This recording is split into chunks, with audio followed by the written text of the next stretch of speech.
So let's talk about ride quality and fit and finish on the new Tacoma, the 2024 Tacoma. If you didn't know, Toyota redesigned the Tacoma, right? The new Tacoma is out, and of course it is a complete redesign from the tires up, I guess. And there's bound to be some issues. And there are a couple of issues that I've noticed recently. One I may have actually caused myself. We'll get to that in just a second. Now, as far as ride quality, let's talk about that, because that comes up a lot, especially given that Toyota added a basically all new rear suspension, right? And I've got to say, it is awesome. What they did made this truck noticeably smoother than what we ever had before. You know, I have been calling it in some of my videos, it's the Lexus Toyota Tacoma. It has the Lexus ride. Now, it's not quite that good. I mean, it's not like you'd want to spread a bottle of Grey Poupon. It's not a Bentley inside. But man, compared to what we had in the third gen, wow. Improved night and day. And beyond that, of course, I have a lift on this truck. It's a level lift, 2-inch, and even doing that did not change the ride quality. And by the way, I had it done by Toyota using parts that Toyota would use, right? I think now that Toyota's getting into this a little bit, if you have an option, unless you're going for something bigger, you know, going with the lift from Toyota installed by Toyota techs is the way to go. In my opinion, it's probably the best option that you can do. And it also includes warranty. It's warranted under the truck as well. You're not going to get that at a third-party shop. Anyway, ride quality is fantastic. Seat comfort is awesome.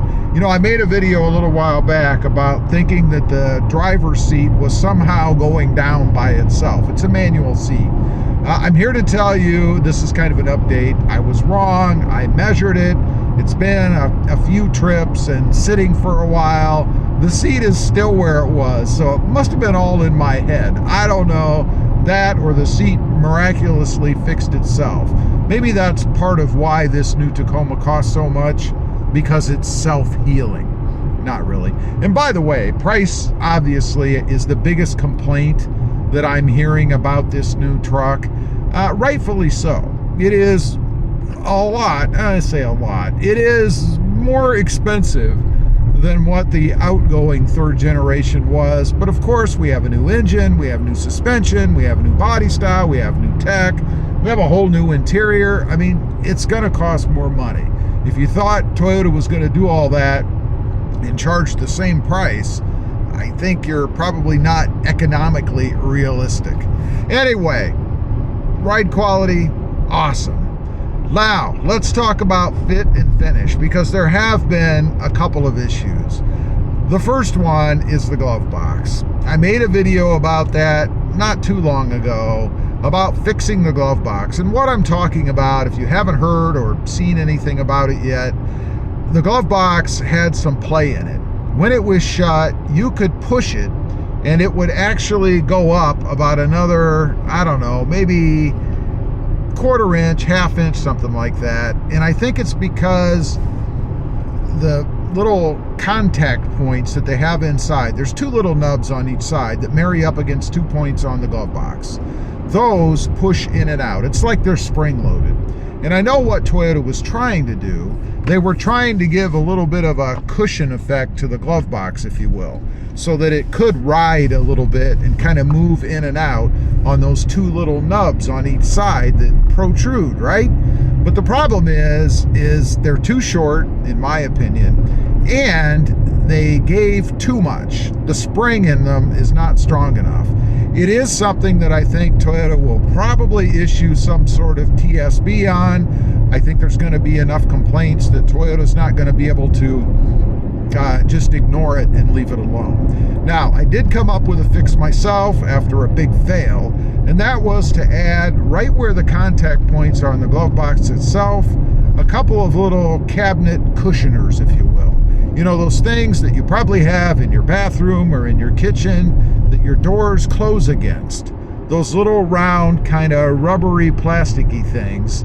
And it's that simple. They have adhesive on one side, very easy to take care of. You simply stick them where the contacts are for the little nubs, and it takes up the space, kind of pushes in on those little nubs a little bit, I think, when the drawer is closed, to make the spring-loaded feature, if you will, a little bit stronger, which honestly is all it really needed. It really doesn't need much more than that, but again, I'm sure Toyota's probably going to do something with it in the form of either stronger or longer little nubs that stick out.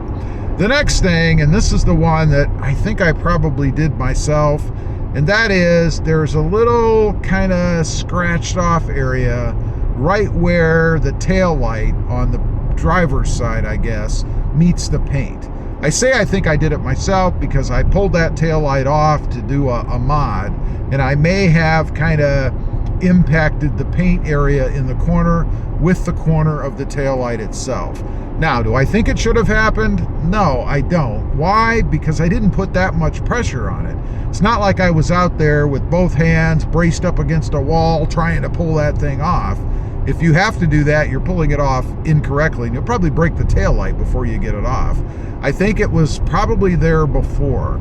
I think it might have been scratched either during manufacture, or Toyota didn't use a good amount of paint in that corner, and what I'm seeing is exposed undercoating, if you will.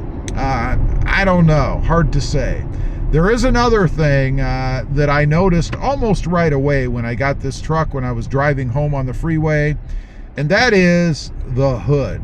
I have the TRD Sport, so I have a spoiler in the hood, and I don't know if the hood is thinner, if it's not held down strong enough, but you can see movement right in front of the windshield, in between the windshield and the spoiler itself.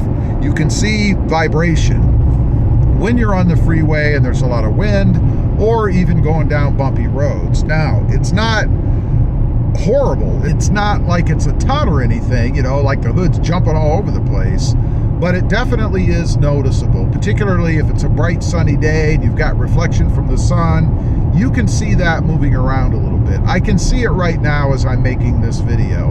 I don't know if the camera would pick it up, but you can certainly see it's there. I think it's a combination of two things. Number one, Toyota doesn't have it tight enough in its space, if you know what I mean, in the corners. And secondly, it's a thinner hood, so it's in essence flexing with the bumps and the wind, I guess.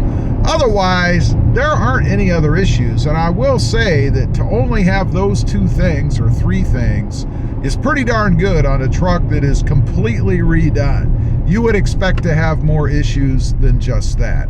Anyway, leave a comment. Let me know if you've bought or picked up the new 2024 Tacoma.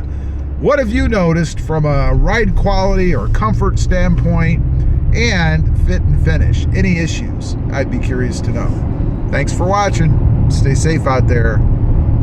Bye.